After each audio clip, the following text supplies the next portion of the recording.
ಇವತ್ತಿನ ತರಗತಿಯಲ್ಲಿ ನಾವು 2021ರ ಒಂದು ಕ್ವಶನ್ ಪೇಪರನ್ನು ನೋಡೋಣ. ನಾವು ಕೆಸೆಟ್ನಲ್ಲಿ ಪೇಪರ್ 1ರ ಬಗ್ಗೆ ನೋಡ್ತಾ ಇದ್ದೀವಿ. ನೋಡ್ಬೋದು ಸ್ನೇಹಿತರೆ, ಇಲ್ಲಿ ನಾವು 2021ರ ಒಂದು ಕ್ವಶನನ್ನು ಯಾವ ರೀತಿ ಕೊಟ್ಟಿದ್ದಾರೆ ಅಂತ ಪ್ರಶ್ನೆ ನೋಡ್ಬೋದು. ಇಲ್ಲಿ ಅದೇ ರೀತಿ ನಮ್ಮ ಬುಕ್ಲೆಟ್ ಕೋಡನ್ನು ನೋಡ್ಬೋದು. ಬುಕ್ಲೆಟ್ ಕೋಡ್ ಏನಿದೆ ನಮಗೆ W ಇರುವಂಥದ್ದು. ಇಲ್ಲಿ ನಿಮಗೆ 50 ಕ್ವಶನ್ಗಳು ಇರುತ್ತವೆ. ಅದೇ ರೀತಿ 1 ಅವರ್ ಟೈಮ್ ಇರುತ್ತೆ. ಈಗ 2 ಪೇಪರ್ಗಳನ್ನು ಒಮ್ಮೆ ಕೊಡ್ತಾರೋ ಒಮ್ಮೆ 3 ಅವರ್ ಟೈಮ್ ಇರುತ್ತೆ. 2 ಅವರ್ ನಿಮ್ಮ ಸಬ್ಜೆಕ್ಟ್ ಪೇಪರಿಗೆ, 1 ಅವರ್ ಈ ಟೈಮ್ಗೆ ಇರುತ್ತದೆ ಪೇಪರ್ 1ರಲ್ಲಿ. ಇಲ್ಲಿ ಯಾವುದೇ ರೀತಿ ನೆಗೆಟಿವ್ ಮಾರ್ಕ್ ಇರೋದಿಲ್ಲ. ಇನ್ನು ಪ್ರಶ್ನೆಯನ್ನು ನೋಡ್ತಾ ಹೋಗೋಣ ಒಂದೊಂದಾಗಿ. ನೋಡ್ಬೋದು, ಇಲ್ಲಿ ಮೊದಲೇ ಪ್ರಶ್ನೆಯನ್ನು ನೋಡ್ರಿ. ಒಂದು ಕಚೇರಿಯಲ್ಲಿ 20 ಮಂದಿ ಕೆಲಸ ಮಾಡುತ್ತಿದ್ದಾರೆ. ಅಂದರೆ ಒಂದು ಸಂಸ್ಥೆ ಒಳಗೆ 20 ಮಂದಿ ಕೆಲಸ ಮಾಡ್ತಾ ಇದ್ದಾರೆ ಅಂತೆ. 5 ಮಂದಿ ಮೊದಲ ತಂಡ ಪೂರ್ವಾಹ್ನ ಅಂದರೆ ಮುಂಜಾನೆ 8ರಿಂದ ಅಪರಾಹ್ನ ಅಂದರೆ ಮಧ್ಯಾಹ್ನ 2ರ ಅವಧಿಯಲ್ಲಿ ಕೆಲಸ ಮಾಡುತ್ತಾರೆ. 8ರಿಂದ 2ರ ತನಕ 5 ಮಂದಿ ಕೆಲಸ ಮಾಡ್ತಾರೆ. ಅದೇ ರೀತಿ 10 ಮಂದಿಯು 2ನೇ ತಂಡ ಅಂದರೆ ಮುಂಜಾನೆ 10ರಿಂದ ಮಧ್ಯಾಹ್ನ 4ರ ಅವಧಿಯಲ್ಲಿ ಕೆಲಸ ಮಾಡ್ತಾರೆ. 5 ಮಂದಿ 3ನೇ ತಂಡ ಅಂದರೆ 3 ತಂಡಗಳು ಇದ್ದಂಗೆ ಕಾಣ್ತಾವು. ನೋಡಲಿ, ಮುಂದೆ ಪ್ರಶ್ನೆ ಓದ್ತೀನಿ. ತಂಡ ಅಪರಾಹ್ನ 12ರಿಂದ ಅಪರಾಹ್ನ 6ರ ಅವಧಿಯಲ್ಲಿ ಕೆಲಸ ಮಾಡುತ್ತಾರೆ ಅಂತ ಪ್ರಶ್ನೆ ಇದೆ.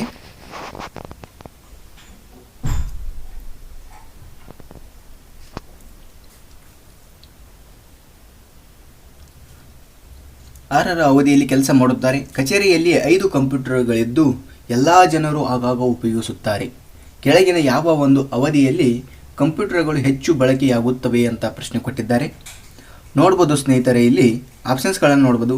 ಪೂರ್ವಾಹ್ನ 10ರಿಂದ 12, ಅಪರಾಹ್ನ 12ರಿಂದ 2, ಅಪರಾಹ್ನ 2ರಿಂದ ಅಪರಾಹ್ನ 4ರವರೆಗೆ, ಅಪರಾಹ್ನ 4ರಿಂದ 6ರವರೆಗೆ. ಈ ರೀತಿ 4 ಆಪ್ಷನ್ಸ್ಗಳನ್ನು ಕೊಟ್ಟಿದ್ದಾರೆ. ಇಲ್ಲಿ ನಮಗೆ ಮೈಂಡ್ ಕ್ಯಾಲ್ಕುಲೇಷನ್ ಮಾಡಲಿಕ್ಕೆ ಕೊಟ್ಟಿದ್ದಾರೆ. ಅವರು ಯಾವ ರೀತಿ ಮಾಡಬೇಕು ಅಂದರೆ, ನೀವು ಅವ್ರು ಏನು ಕೊಟ್ಟಿದ್ದಾರೆ ಪ್ರಶ್ನೆ ಅಂದರೆ ಸಮಯ ಏನು ಕೊಟ್ಟಿದ್ದಾರೆ. 8ರಿಂದ 2ರವರೆಗೆ 5 ಮಂದಿ ಕೆಲಸ ಮಾಡ್ತಾರೋ, 10ರಿಂದ 4ರವರೆಗೆ 10 ಮಂದಿ ಕೆಲಸ ಮಾಡ್ತಾರೋ, 12ರಿಂದ 6ರವರೆಗೆ 5 ಮಂದಿ ಕೆಲಸ ಮಾಡ್ತಾರೋ. ಅಂದರೆ 3 ತಂಡಗಳು ಕೆಲಸ ಮಾಡ್ತವೆ. ಅಂದರೆ ಯಾವ ಒಂದು ಸಮಯದಲ್ಲಿ ಅತಿ ಹೆಚ್ಚಾಗಿ ಕಂಪ್ಯೂಟರ್ಗಳನ್ನು ಬಳಸುತ್ತಾರೆ ಅಂತ ಪ್ರಶ್ನೆ ಕೇಳಿದ್ದಾರೆ. ಇಲ್ಲಿ ನೋಡ್ಬೋದು ನಾವು ಸ್ಟಾರ್ಟಿಂಗ್ ಎಂಡ್ ಅಂದರೆ 3ನೇ ತಂಡ ಎಲ್ಲಿಗೆ ಸ್ಟಾರ್ಟ್ ಆಗುತ್ತೆ ನಮಗೆ ಅದನ್ನು ನಾವು ಮೇನ್ ನೋಡಬೇಕು. ಅಂದರೆ ಯಾಕಂದರೆ ಅತಿ ಹೆಚ್ಚಾಗಿ ಬರುವಂಥ ಜನರು ಅಲ್ಲೇ ಆಗುತ್ತಾರೆ. ಅಂದರೆ 5 ಜನ 12ರ ತನಕ ಇರ್ತಾರೆ. ಅಂದರೆ 2 ಗಂಟೆ ತನಕ ಕೆಲಸ ಮಾಡ್ತಾರೆ 5 ಜನ. ಅಂದರೆ ಮೊದಲೇ ತಂಡ 2 ಗಂಟೆಗೆ ತನಕ ಕೆಲಸ ಮಾಡ್ತಾರೆ. ಮೊದಲೇ ತಂಡ ಅಂದರೆ 12 ಗಂಟೆಯ ತನಕ ಸ್ಟಾರ್ಟ್ ಇರ್ತದೆ ಅವರಿಗೆ. ಅದೇ ರೀತಿ 2ನೇ ತಂಡನೂ ಸಹಿತ 10 ಗಂಟೆಗೆ ಸ್ಟಾರ್ಟ್ ಮಾಡ್ತಾರೆ. 10 ಗಂಟೆ ಅಂದರೆ ನಮಗೆ 12ರಿಂದ ನೋಡಬೇಕು. ಅಂದರೆ 3ನೇ ತಂಡ 12ರಿಂದ ಸ್ಟಾರ್ಟ್ ಮಾಡ್ತಾರೆ. 12ರಿಂದ ಅಂದರೆ ಇಲ್ಲಿ 3 ತಂಡಗಳು 12ರಿಂದ ಸ್ಟಾರ್ಟ್ ಮಾಡ್ತವೆ. 3 ತಂಡಗಳ ಸಂಖ್ಯೆಯನ್ನು ಎನಿಸಬೇಕು ಇಲ್ಲಿ. ಅಂದರೆ 3 ತಂಡಗಳ ಒಂದು ಸಂಖ್ಯೆ ಏನು 12 ಗಂಟೆಯಿಂದ ಸ್ಟಾರ್ಟ್ ಆಗುತ್ತೆ. ಇನ್ನು ಕೊನೆಯದಾಗಿ ಇಲ್ಲಿವರೆಗೆ ನೋಡ್ಬೋದು. ಅಂದರೆ 2 ಗಂಟೆಯವರೆಗೆ 3 ತಂಡಗಳು ಒಂದೇ ರೀತಿ ಕೆಲಸ ಮಾಡ್ತವೆ. ಅಂದರೆ 10 ಗಂಟೆಯು 4 ಗಂಟೆ ತನಕ ಬಿಡ್ತಾರೆ, 4 ಗಂಟೆಗೆ ಬಿಡ್ತಾರೆ. ಅಂದರೆ ಅವರು 2 ಗಂಟೆ ತನಕ ಇರ್ತಾರೆ. ಅದೇ ರೀತಿ 12 ಗಂಟೆಯಿಂದ 6 ಗಂಟೆ ಮಾಡುವಂಥ 3ನೇ ತಂಡ 2 ಗಂಟೆ ಕೆಲಸ ಮಾಡ್ತಾರೆ. ಇಲ್ಲಿ ಮೊದಲೇ ತಂಡವು ಸಹಿತ 8 ಗಂಟೆಯಿಂದ 2 ಗಂಟೆಯವರೆಗೆ ಕೆಲಸ ಮಾಡ್ತಾರೆ. ಅಂದರೆ ನಮಗೆ 3 ತಂಡಗಳು 12 ಗಂಟೆಯಿಂದ 2 ಗಂಟೆಯವರೆಗೆ ಕೆಲಸ ಮಾಡುತ್ತಾರೆ. ಅದಕ್ಕೆ ಆಪ್ಷನ್ಸನ್ನು ನೋಡ್ಬೋದು. ಆಪ್ಷನ್ಸ್ ನಮಗೆ ಬಿ ಕರೆಕ್ಟ್ ಆಗಿರುವಂಥದ್ದು ನೋಡ್ಬೋದು. ಇಲ್ಲಿ ಅತಿ ಹೆಚ್ಚಾಗಿ ಕೆಲಸ ಮಾಡುವಂಥವ್ರು ಯಾವುವು, ಇಲ್ಲಿ 12 ಗಂಟೆಯಿಂದ 2 ಗಂಟೆಯವರೆಗೆ ಕೆಲಸ ಮಾಡ್ತಾರೆ ಅಂತಂದ ಬಿ ಕರೆಕ್ಟ್ ಆಗಿರುವಂಥದ್ದು. ಇನ್ನು ಸೆಕೆಂಡ್ ಪ್ರಶ್ನೆ ನೋಡೋಣ. ಸೆಕೆಂಡ್ ಪ್ರಶ್ನೆ ಏನ ನೋಡ್ರಿ. ಸೆಕೆಂಡ್ ಪ್ರಶ್ನೆ ಏನಿದೆ, ಸರಣಿಯಿಂದ ತಪ್ಪಿ ಹೋಗಿರುವ ಒಂದು ಸಂಖ್ಯೆಯನ್ನು ಹುಡುಕಿರಿ ಅಂತ ಇದೆ. 4, 7, 11, 18, 29, 47 ಕ್ವಶನ್ ಮಾರ್ಕ್ ಇದೆ. 123, 199 ಇದೆ. ಆಪ್ಷನ್ಸನ್ನು ನೋಡ್ಬೋದು. ಎ 76, ಬಿ 70, ಸಿ 84, ಡಿ 102 ಇದೆ. ಇವುಗಳನ್ನು ನಾನು ನಿಮಗೆ ಸಿರೀಸ್ ಎಂಬ ಒಂದು ಕ್ಲಾಸಿನಲ್ಲಿ ಈ ಒಂದು ಅಧ್ಯಾಯವನ್ನು ತಿಳಿಸೀನಿ. ಇದರ ಆನ್ಸರ್ ಏನಾಗುತ್ತೆ ನೋಡ್ರಿ. ಆನ್ಸರ್ ಇದು ಎ ಆಗುತ್ತೆ. ನಮಗೆ ಆಪ್ಷನ್ಸ್ ಎ ಕರೆಕ್ಟ್ ಆಗಿರುವಂಥದ್ದು. ಒಂದು ರೈಲು ನಿಲ್ದಾಣದಲ್ಲಿ ಒಬ್ಬ ಪುರುಷ ಒಂದು ಮಹಿಳೆಗೆ ಹೇಳಿದನು, ಒಂದು ರೈಲು ಪ್ರತಿ 1 ಗಂಟೆಗೆ 45 ನಿಮಿಷಕ್ಕೆ ನವಜಲ ಫೈಗೂರಿನಿಂದ ಹೊರಡುತ್ತದೆ. ಹಿಂದಿನ ಒಂದು ರೈಲು 50 ನಿಮಿಷಗಳ ಹಿಂದೆ ಹೊರಟಿದೆ ಮತ್ತು ಮುಂದಿನ ರೈಲು ಅಪರಾಹ್ನ 5:15ಕ್ಕೆ ಹೊರಡಲಿದೆ. ಯಾವ ಒಂದು ಹೊತ್ತಿಗೆ ಈ ಮಾಹಿತಿಯನ್ನು ಆ ಮಹಿಳೆಗೆ ನೀಡಲಾಯಿತು ಅಂತಂದ ಒಂದು ಪ್ರಶ್ನೆ ಇದೆ. ನೋಡ್ರಿ ಈ ಕ್ಲಾಸನ್ನು ನಾನು ನಿಮಗೆ ಒಂದು ಹಿಂದಿನ ಒಂದು ತರಗತಿಯಲ್ಲಿ ತಿಳಿಸೀನಿ. ಇದರ ಒಂದು ಆನ್ಸರ್ ಏನಾಗುವುದಾಗುತ್ತೆ ಅಂದರೆ ಆಪ್ಷನ್ಸ್ ನಮಗೆ ಬಿ ಕರೆಕ್ಟ್ ಆಗಿರುವಂಥದ್ದು. ಇನ್ನು ನೆಕ್ಸ್ಟ್ ಪ್ರಶ್ನೆ ನೋಡೋಣ. 4ನೇ ಪ್ರಶ್ನೆಯನ್ನು ನೋಡ್ರಿ. ಒಂದು ವೇಳೆ ಫ್ಲ್ಯಾಶ್ ಹುಡ್ ಎಂಬ ಒಂದು ಪದದ ಒಂದು ಮೊದಲನೇ, 2ನೇ, 4ನೇ ಮತ್ತು 5ನೇ ಅಕ್ಷರಗಳಿಂದ ಅರ್ಥಪೂರ್ಣ ಪದವೊಂದನ್ನು ರಚಿಸಲು ಸಾಧ್ಯವಾಗುವುದೆಂದರೆ ಬಲಭಾಗದಿಂದ 3ನೇ ಅಕ್ಷರ ಯಾವುದು? ಮತ್ತು ಒಂದು ವೇಳೆ ಒಂದಕ್ಕಿಂತ ಹೆಚ್ಚು ಪದಗಳನ್ನು ರಚಿಸಬಹುದಾದರೆ ನಿಮ್ಮ ಉತ್ತರವನ್ನು ಎಂ ಎಂದು, ಮತ್ತು ಒಂದು ವೇಳೆ ಯಾವುದೇ ಪದವನ್ನು ರಚಿಸಲು ಅಸಾಧ್ಯವೆಂದರೆ ನಿಮ್ಮ ಉತ್ತರ ಎಕ್ಸ್ ಎಂದು ಸೂಚಿಸಲಾಗಿದೆ. ಇದರ ಆನ್ಸರ್ ಯಾವುದಾಗುತ್ತೆ ಅಂದರೆ ನಮಗೆ ಬಿ ಕರೆಕ್ಟ್ ಆಗಿರುವಂಥದ್ದು. ಇದು ಸಹಿತ ನಮಗೆ ಬಿ ಕರೆಕ್ಟ್ ಆಗಿರುವಂಥದ್ದು. ಇನ್ನು ನೆಕ್ಸ್ಟ್ ಪ್ರಶ್ನೆ ನೋಡೋಣ. 5ನೇ ಪ್ರಶ್ನೆ ಏನಿದೆ, ಒಬ್ಬ ಮಹಿಳೆ ಉತ್ತರಕ್ಕೆ 12 ಕಿಲೋಮೀಟರ್, ಅನಂತರ ದಕ್ಷಿಣಕ್ಕೆ 6 ಕಿಲೋಮೀಟರ್, ನಂತರ ಪೂರ್ವಕ್ಕೆ 8 ಕಿಲೋಮೀಟರ್ ಓಡುತ್ತಾಳೆ. ಹಾಗಾದರೆ ಅವಳು ತನ್ನ ಆರಂಭಿಕ ಸ್ಥಾನದಿಂದ ಯಾವ ಒಂದು ದಿಕ್ಕಿನಲ್ಲಿ ಎಷ್ಟು ದೂರದಲ್ಲಿದ್ದಾಳೆ ಅಂತ ಪ್ರಶ್ನೆ ಇದೆ. ಎ 5 ಕಿಲೋಮೀಟರ್ ಈಶಾನ್ಯ ದಿಕ್ಕಿಗೆ, ಬಿ 5 ಕಿಲೋಮೀಟರ್ ಪೂರ್ವ ದಿಕ್ಕಿಗೆ, ಸಿ 10 ಕಿಲೋಮೀಟರ್ ಈಶಾನ್ಯ ದಿಕ್ಕಿಗೆ, ಡಿ 10 ಕಿಲೋಮೀಟರ್ ಪೂರ್ವ ದಿಕ್ಕಿಗೆ ಅಂತ ಇದೆ. ನೋಡ್ರಲ್ಲಿ ಈ ಒಂದು ತರಗತಿಯನ್ನು ನಿಮಗೆ ಹಿಂದಿನ ಒಂದು ಸ್ಲೈಡಲ್ಲಿ ತಿಳಿಸೀನಿ, ಹಿಂದಿನ ಒಂದು ಕ್ಲಾಸಿನಲ್ಲಿ ತಿಳಿಸೀನಿ. ಈ ಒಂದು ಪ್ರಶ್ನೆಯನ್ನು ತಿಳಿಸ್ತೀನಿ ನೋಡ್ರಲ್ಲಿ ಇನ್ನೊಮ್ಮೆ. ಇದು ಪೈಥಾಗೋರಸನ ಒಂದು ಪ್ರಮೇಯ ಪ್ರಕಾರ ನಾವು ಬಿಡಿಸಬೇಕಾಗತ್ತೆ. ಇಲ್ಲಿ ಏನು ಕೊಟ್ಟಿದ್ದಾರೆ, ನಾವು ಪೈಥಾಗೋರಸನ ಪ್ರಮೇಯನು AC² = AB² + BC² ಅಂತ ನೋಡ್ತೀವಿ.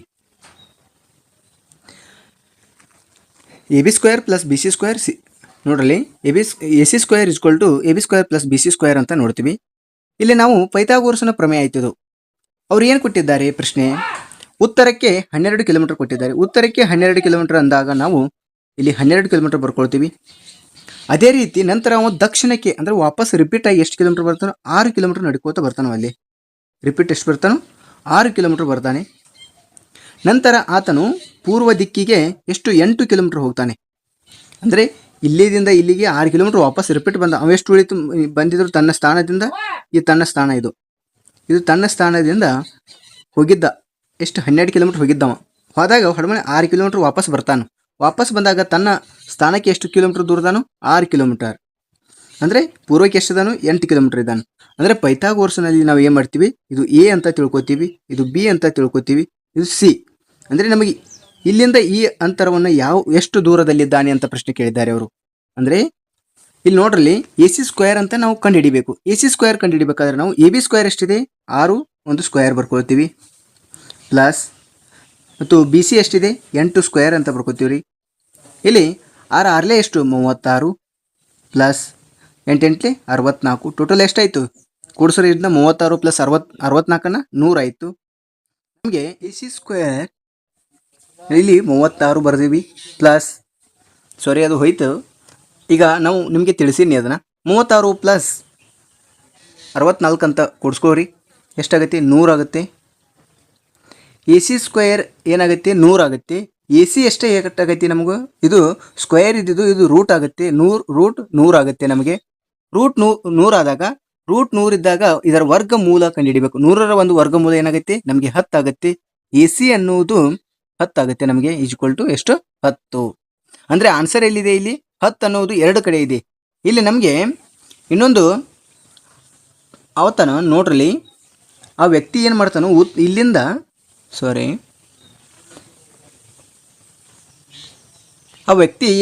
ಇಲ್ಲಿಂದ ಉತ್ತರಕ್ಕೆ 12 ಕಿಲೋಮೀಟರ್ ಹೋಗಿರ್ತಾನೆ. ಹೊರವಣಿಗೆ ರಿಪೀಟ್ ಎಷ್ಟು ಬರ್ತಾನೋ 6 ಕಿಲೋಮೀಟರ್ ಬರ್ತಾನೋ. ಇಲ್ಲಿಂದ ಇಲ್ಲಿಗೆ 8 ಕಿಲೋಮೀಟರ್ ಹೋಗ್ತಾನೋ. ಅಂದ್ರೆ ಇಲ್ಲಿಂದ ಈ ಕಡೆ ಯಾವ ದಿಕ್ಕಿದು, ಇದು ಪೂರ್ವ, ಇದು ಪಶ್ಚಿಮ, ಇದು ಉತ್ತರ,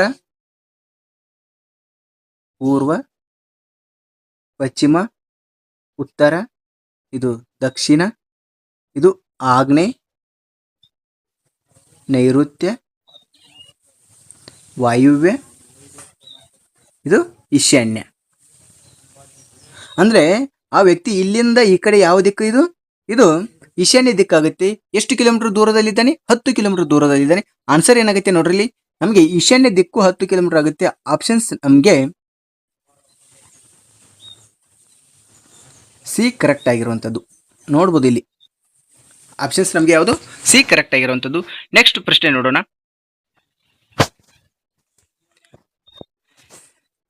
ಜೀವ ವೈವಿಧ್ಯದ ಒಂದು ನಷ್ಟವು ಏನೇನು ಸೂಚಿಸುತ್ತದೆ ಅಂತ ಪ್ರಶ್ನೆ ಇದೆ. ಎ ಅನ್ನು ನೋಡಬಹುದು, ಪ್ರಾಣಿ ಪ್ರಭೇದಗಳ ಒಂದು ಕುಸಿತ. ಬಿ, ಇಂಗಾಲದ ಪಾತ ಒಂದು ನೋಡ್ತೀವಿ. ಸಿ, ವಿವಿಧ ಜೀವ ಜಾತಿಗಳಲ್ಲಿನ ಒಂದು ಕುಸಿತ. ಡಿ, ಸಸ್ಯ ಜಾತಿಗಳಲ್ಲಿನ ಒಂದು ಬೃಹತ್ ನಷ್ಟ ಅಂತಂದ ನೋಡ್ತೀವಿ. ಅಂದರೆ ಇಲ್ಲಿ ಏನು ಕೊಟ್ಟಿದ್ದಾರೆ ಅವರು, ಜೀವ ವೈವಿಧ್ಯದ ಒಂದು ನಷ್ಟವು ಅಂದರೆ ಒಂದು ಜೀವಿಗಳ ಒಂದು ನಷ್ಟ ಎಲ್ಲಿ ಸೂಚಿಸ್ತೈತಿ ಅಂದರೆ ವಿವಿಧ ಒಂದು ಜೀವ ಜಾತಿಗಳಲ್ಲಿ ಒಂದು ಕುಸಿತವನ್ನು ನಷ್ಟವನ್ನು ಸೂಚಿಸುವಂಥದ್ದು ಯಾವುದು? ಆಪ್ಷನ್ಸ್ ನಮಗೆ ಸಿ ಕರೆಕ್ಟ್ ಆಗಿರುವಂಥದ್ದು. ಜೀವ ವೈವಿಧ್ಯತೆ ಎಲ್ಲಿ ನಷ್ಟವನ್ನು ಸೂಚಿಸ್ತೈತಿ? ಒಂದು ಜೀವಗಳು ಇದ್ದಲ್ಲಿ ಒಂದು ಜೀವ ವೈವಿಧ್ಯ ಒಂದು ನಷ್ಟವನ್ನು ಸೂಚಿಸ್ತೈತಿ. ಒಳ್ಳೆಯ ಪ್ರಶ್ನೆ ಏನಿದೆ, WHO ಪ್ರಕಾರ 19ಕ್ಕೆ ಅಂದರೆ 19ಕ್ಕೆ ಕಾರಣವಾದ ಒಂದು ವೈರಸ್ ಯಾವುದು ಅಂತ ಪ್ರಶ್ನೆ ಇದೆ. WHO ಅಂದರೆ ವರ್ಲ್ಡ್ ಹೆಲ್ತ್ ಆರ್ಗನೈಸೇಷನ್ ಅಂತ ನೋಡ್ತೀವಿ. ಆಪ್ಷನ್ಸ್ ಅನ್ನು ನೋಡ್ಬೋದು. ಎ, MERS ಕೋವಿಡ್ ಅಂತ ಇದೆ. ಅದೇ ರೀತಿ SARS ಇದೆ. ಆಪ್ಷನ್ ಸಿ, SARS-CoV-2 ಅಂತ ಇದೆ. ಇದು ಮೆರಸ್ ಅಂತ ಇದೆ. ಇಲ್ಲಿ ಆಪ್ಷನ್ಸ್ ಡಿ ಅನ್ನು ನೋಡ್ಬೋದು. ಅಂದರೆ ಆನ್ಸರ್ ಏನಾಗುತ್ತೆ ನಮಗೆ, WHO ಅಂದರೆ ಕಾರಣವಾದ ಒಂದು ವೈರಸ್ ಯಾವುದು? ಆಪ್ಷನ್ ಸಿ ಕರೆಕ್ಟ್ ಆಗಿರುವಂಥದ್ದು. ಇನ್ನು ನೆಕ್ಸ್ಟ್ ಪ್ರಶ್ನೆ ನೋಡೋಣ.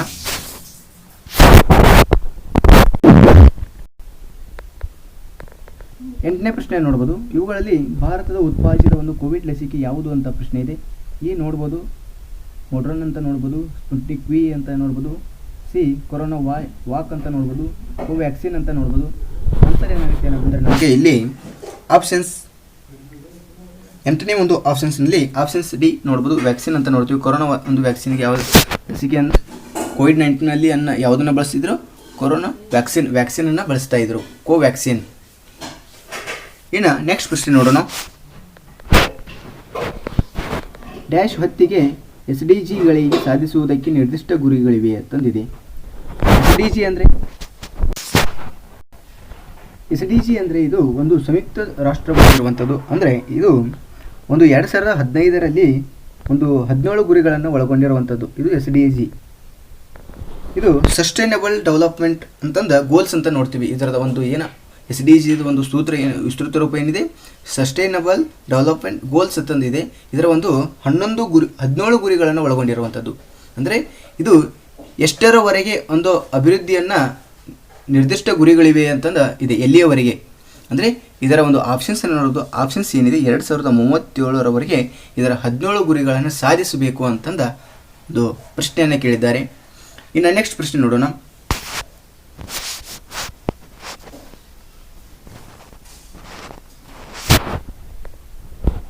ಕೆಳಗಿನ 2 ವಾಕ್ಯಗಳಿವೆ.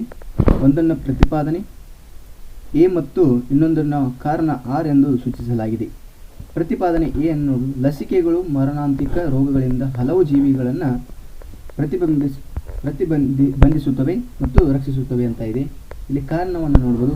ಅವು ನಮ್ಮ ದೇಹದೊಳಗೆ ರೋಗವನ್ನು ಉಂಟು ಮಾಡುವ ಬ್ಯಾಕ್ಟೀರಿಯಾ ಮತ್ತು ವೈರಸ್ಗಳ ಒಂದು ಪ್ರವೇಶವನ್ನು ತಡೆಯುತ್ತವೆ. ಈ ಮೇಲಿನ ಹೇಳಿಕೆಗಳ ಒಂದು ಸಂದರ್ಭದಲ್ಲಿ ಕೆಳಗಿನವುಗಳಲ್ಲಿ ಯಾವುದು ಸತ್ಯ ಅಂತಂದ ಪ್ರಶ್ನೆ ಕೊಟ್ಟಿದ್ದಾರೆ. ನೋಡ್ಬೋದು. ಇಲ್ಲಿ ನಾವು ಮೊದಲು ಪ್ರತಿಪಾದನೆಯನ್ನು ನೋಡಬೇಕು, ಆಮೇಲೆ ಕಾರಣವನ್ನು ಹುಡುಕಬೇಕು.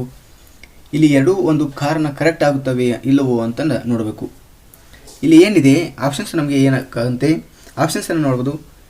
ಎ ಮತ್ತು ಆರ್ಗಳು ಎರಡೂ ಸತ್ಯ ಮತ್ತು ಆರ್ ಎಂಬುದು ಎ ಎಂಬುದರ ಒಂದು ಸಮರ್ಪಕ ವಿವರಣೆಯಾಗಿದೆ ಅಂತಂದ ಈ ರೀತಿ ಅತಿ ಹೆಚ್ಚಾಗಿ ಈ ರೀತಿ ಪ್ರಶ್ನೆಗಳನ್ನು ಈ ಒಂದು ಕೆಸೆಟ್ ಎಕ್ಸಾಮ್ನಲ್ಲಿ ಈ ಸತ ಕೇಳ್ತಾರೆ. ನೋಡ್ರಿ, ಸ್ವಲ್ಪ ವಿಚಾರ ಮಾಡಿ ಥಿಂಕ್ ಮಾಡಿ ಹಾಕಬೇಕು. ಇನ್ನು ಬಿ ಪ್ರಶ್ನೆ ಇದೆ, ಎ ಮತ್ತು ಆರ್ಗಳೆರಡು ಸತ್ಯ ಆದರೆ ಆರ್ ಎಂಬುದು ಎ ಎಂಬುದರ ಒಂದು ಸಮರ್ಪಕ ವಿವರಣೆಯಲ್ಲ. ಸಿ, ಎ ಎಂಬುದು ಸತ್ಯ ಆದರೆ ಆರ್ ಎಂಬುದು ಸುಳ್ಳು. ಆಪ್ಷನ್ಸ್ ಡಿ ಏನಿದೆ, ಎ ಎಂಬುದು ಸುಳ್ಳು ಆದರೆ ಆರ್ ಎಂಬುದು ಸತ್ಯ. ಈ ರೀತಿ ನಮಗೆ ಆಪ್ಷನ್ಸ್ಗಳನ್ನು ಕೊಟ್ಟಿದ್ದಾರೆ. ಆಪ್ಷನ್ಸ್ ನಮಗೆ ಕರೆಕ್ಟ್ ಆಗಿರುವಂಥ ಆನ್ಸರ್ ಯಾವುದಾಗುತ್ತೆ ಅಂದರೆ ಆಪ್ಷನ್ಸ್ ಸಿ ಕರೆಕ್ಟ್ ಆಗಿರುವಂಥದ್ದು. ಇಲ್ಲಿ ನೋಡ್ಬೋದು. ಅಂದರೆ ಎ ಎಂಬುದು ಸತ್ಯ ಆದರೆ ಆರ್ ಎಂಬುದು ಸುಳ್ಳು ಅಂತ ಇದೆ. ನೋಡ್ರಿ, ಲಸಿಕೆಗಳು ಮಾರಣಾಂತಿಕ ರೋಗಗಳಿಂದ ಹಲವು ಜೀವಿಗಳನ್ನು ಪ್ರತಿಬಂಧಿಸುತ್ತವೆ ಮತ್ತು ರಕ್ಷಿಸುತ್ತವೆ. ಅಂದರೆ ಯಾವುದೇ ಒಂದು ಲಸಿಕೆ ಆಗಿರುವಂಥದ್ದು, ಆ ಲಸಿಕೆ ಏನು ಮಾಡ್ತೈತಿ, ಯಾವುದೇ ಒಂದು ರೋಗಗಳನ್ನು ರಕ್ಷಿಸುವುದಾಗಿ ಮತ್ತು ಪ್ರತಿಬಂಧಿಸುತ್ತದೆ. ಇದು ನಮಗೆ ಕರೆಕ್ಟ್ ಆಗಿರುವಂಥದ್ದು. ಅದೇ ರೀತಿ ಅವು ನಮ್ಮ ಕಾರಣ ಏನು ಕೊಟ್ಟಿದ್ದಾರೆ, ಆರ್ ಅನ್ನೋದು ಅವು ನಮ್ಮ ದೇಹದ ಒಳಗೆ ರೋಗವನ್ನು ಉಂಟು ಮಾಡುವ ಬ್ಯಾಕ್ಟೀರಿಯಾ ಮತ್ತು ವೈರಸ್ಗಳ ಒಂದು ಪ್ರವೇಶವನ್ನು ತಡೆಯುತ್ತವೆ ಅಂತಂದು ಇದೆ. ಯಾವುದು ಲಸಿಕೆ ಅನ್ನುವುದು ಹೆಂಗೆ ನೀವು ಬ್ಯಾಕ್ಟೀರಿಯಾ ಆಗುತ್ತೆ, ಅದೊಂದು ಒಂದು ಔಷಧಿ. ಅದಕ್ಕೆ ನಾವು ಇದು 6 ಅನ್ನುವುದು ತಪ್ಪಾಗುತ್ತೆ. ಇನ್ನು 11ನೇ ಪ್ರಶ್ನೆಯನ್ನು ನೋಡ್ರಿ. 11ನೇ ಪ್ರಶ್ನೆ ಏನಿದೆ, ಒಂದು ನಿರ್ದಿಷ್ಟ ಸಂಕೇತ ಭಾಷೆಯಲ್ಲಿ ಶೂಟ್ ಅಂತ ಇದೆ ಎನ್ನುವುದು 21, 10, 17, 17, 22 ಎಂದು ಸಂಕೇತವಾಗಿದೆ. ನೀವು ಟೆಲ್ಲಿಯನ್ನು ಎಂಬುವುದು ಅದೇ ಸಂಕೇತ ಭಾಷೆಯಲ್ಲಿ ಹೇಗೆ ಸಂಕೇತಿಸುವಿರಿ ಅಂತಂದ ಪ್ರಶ್ನೆ ಇದೆ. ನೋಡ್ರಿ, ಏನೂ ಇಲ್ಲ. ಎಸ್ ಅನ್ನುವುದು ಎಷ್ಟನೇ ಅಕ್ಷರವಾಗುತ್ತೆ ನೋಡ್ರಿ, ಟಿ ಅನ್ನುವುದು ಎಷ್ಟನೇ ಅಕ್ಷರವಾಗುತ್ತೆ ನೋಡ್ರಿ, ಎಚ್ ಅನ್ನುವುದು ಎಷ್ಟನೇ ಅಕ್ಷರವಾಗುತ್ತೆ, ಓ ಅನ್ನೋದು ಎಷ್ಟನೇ ಅಕ್ಷರವಾಗುತ್ತೆ ಅಂತಂದ ಈ ರೀತಿ ನೀವು ಈ ಸಂಕೇತ ಅಕ್ಷರಗಳಲ್ಲಿ ಕೊಟ್ಟಾಗ ನೀವು ನೋಡಬೇಕು. ನಿಮಗೆ ಕೋಡಿಂಗ್ ಮತ್ತು ಡಿಕೋಡಿಂಗ್ ಹೇಳುವಾಗ ಇವುಗಳನ್ನು ತಿಳಿಸೀನಿ, ಆದರೂ ಸಹಿತ ಇಲ್ಲಿ ತಿಳಿಸ್ತೀನಿ ನೋಡ್ರಿ. ಏನಿಲ್ಲ, ಸುಲಭವಾಗಿದೆ. ಏನಿದೆ, ಎಸ್ ಅನ್ನುವುದು ಎಷ್ಟನೇ ಅಕ್ಷರ ಆಗುತ್ತೆ ನಮಗೆ, ಎಸ್ ಅನ್ನುವುದು ನಮಗೆ ನೋಡ್ರಿ. ಓ ಅನ್ನುವುದು 15ನೇ ಅಕ್ಷರ, ಓ ಅನ್ನೋದು 15.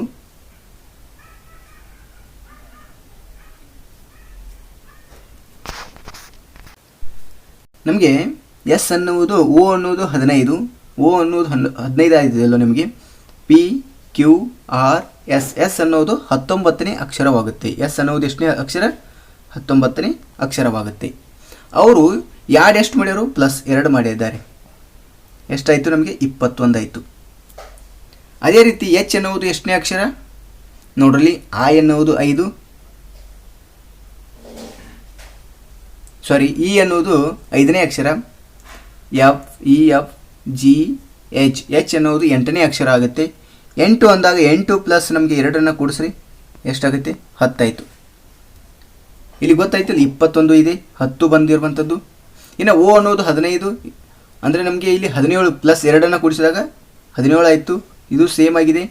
ಅಂದರೆ ಇಲ್ಲಿ ಟೆಲ್ಲಿ ಅನ್ನುವಂಥ ಎಂಬ ಶಬ್ದಕ್ಕೆ ಅಂದರೆ ಟಿ ಅನ್ನೋದು 20ನೇ ಅಕ್ಷರ. ಟಿ ಅನ್ನೋದು 20 ಅಂದರೆ ನಮಗೆ +2 ಕೂಡಿಸ್ಕೋರಿ, ಎಷ್ಟಾಗುತ್ತೆ ನಮಗೆ, 22 ಆಗುತ್ತೆ. ಇಲ್ಲಿ 22 ಅನ್ನೋದು ಆಪ್ಷನ್ಸ್ನಲ್ಲಿ ಮೊದಲೇ ಯಾವುದಿದೆ, ಈ 3 ಸಂಖ್ಯೆಗಳಲ್ಲಿ ಅಂದರೆ ಆಪ್ಷನ್ಸ್ಗಳಲ್ಲಿ ಇದೆ. ಇದು ಆಪ್ಷನ್ಸ್ ನಮಗೆ ತಪ್ಪಾಗಿರುವಂಥದ್ದು. ಇನ್ನು ನೆಕ್ಸ್ಟ್ ಒಂದು ಇದು ನೋಡಬೇಕು. ಯಾವ್ದು ನೋಡಬೇಕು ನಮಗೆ, ಎಲ್ಲ ಸೇಮ್ ಆಗಿ, ಇದು ಸಹಿತ 14 ಸೇಮ್ ಆಗಿದೆ, ಇದು ಬಿಟ್ಟು ಬಿಡೋದು. ಇಲ್ಲಿ 6 ಮತ್ತು 25, 27 ಡಿಫರೆಂಟ್ ಆಗಿರುವಂಥದ್ದು. ಇವುಗಳನ್ನು ನೋಡ್ರಿ. ಇವುಗಳನ್ನು ನೋಡಬೇಕಂದ್ರೆ ನಮಗೆ ಡಿಫರೆಂಟ್ ಆಗಿರುವಂಥ ಒಂದು ಪ್ರಶ್ನೆ, ಅಂದರೆ ಎಲ್ಲನೂ ನೋಡ್ಕೋತ್ಕೊಂಡ್ರಂಗಿಲ್ಲ. ಇಲ್ಲಿ ಮೊದಲು ಲಾಸ್ಟ್ನೇ ಒಂದು ಪ್ರಶ್ನೆಯನ್ನು ನೋಡ್ಕೊರಿ. ಅಂದರೆ ವಾಯ್ ಅನ್ನುವುದು ಎಷ್ಟನೇ ಅಕ್ಷರ, ಇದು 23ನೇ ಅಕ್ಷರ, ಸಾರಿ 25ನೇ ಅಕ್ಷರ. 25ಕ್ಕೆ ನಮಗೆ 2 ಕೂಡಿಸ್ರಿ, 2 ಕೂಡಿಸಿದಾಗ ಎಷ್ಟಾಗುತ್ತೆ ನಮಗೆ, 27 ಆಗುತ್ತೆ. ಆನ್ಸರ್ ಯಾವುದು ನಮಗೆ, 27. ಆಪ್ಷನ್ಸ್ ನಮಗೆ ಡಿ ಕರೆಕ್ಟ್ ಆಗಿರುವಂಥದ್ದು. ಯಾವುದು ಕರೆಕ್ಟು, ಆಪ್ಷನ್ಸ್ ನಮಗೆ ಡಿ ಕರೆಕ್ಟ್ ಆಗಿರುವಂಥದ್ದು. ಇನ್ನು ನೆಕ್ಸ್ಟ್ ಪ್ರಶ್ನೆ ನೋಡೋಣ.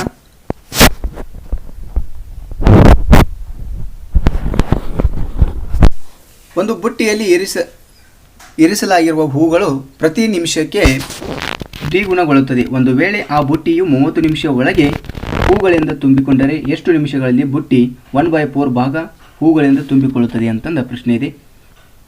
ಆಪ್ಷನ್ಸನ್ನು ನೋಡೋದು, 15/2 ನಿಮಿಷಗಳು, ಆಪ್ಷನ್ಸ್ ಬಿ 15 ನಿಮಿಷಗಳು, ಆಪ್ಷನ್ ಸಿ 28 ನಿಮಿಷಗಳು, ಇನ್ನು ಡಿ ಏನಿದೆ 45/2 ನಿಮಿಷಗಳು ಅಂತಂದು ಇದೆ. ನೋಡ್ರಲ್ಲಿ